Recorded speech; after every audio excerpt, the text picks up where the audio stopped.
قەیرانی دارایی ئەو مۆتەکەیە کە وڵاتیانی کوردستانی نیگەران کردووە و داواکاری هەموو چین و توێژەکە حکوومەتی هەرێم بە بەرنامە کار بۆ چارەسەری قەیرانی دارایی بکات. بازار بڵێ بەڕاستی لە 90 کەمی کردووە لە 90 ئیتر ئێمە ئەم ڕیزە دوکانە لێرە دانیشین ڕات بێ ئیتر وەکو قاعی پەرلەمانی لێ هاتو هەچ کەسێ بۆ خۆی دێتە بەر خۆرەکە تەحلیلاتێکە و شتێک ئەڵێ و شتێ ئەڵێ ئیتر بەڕاستی ئەمە یعنی گوزەرانی خەڵک گەشتۆتە ئاستێک خەڵکی وا هاتووە داوای ئەوەی کردووە یعنی مریشکم ئەم جومعەیە مریشکێک نییە بیکڕم خەڵکی وا هاتووە داوای ماسی کردووە خەڵکی وایە داوای تورشاتی کردووە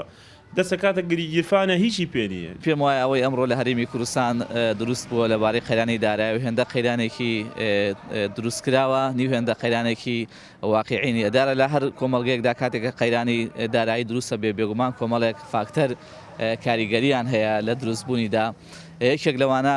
گەندەڵی لە هەرێمی کوردستاندا کاریگەریەکی گەورەی هەیە لەسەر دروستبوونی قەیرانی دارایی. بە بڕای چاودێرێکی سیاسیش دوو ڕێگە هەیە بۆ چارەسەری قەیرانەکە ئەویش یەکریزی ناوماڵی کورد و دەستپێکردنی دەست بەجێی دیالۆگی بەغدا و هەرێمە. باشتر لە هەمویان تەبایی و یەکریزی نێوماڵی کورد و لایەنە سیاسەکانی هەرێمی کوردستانە و بە تەباییش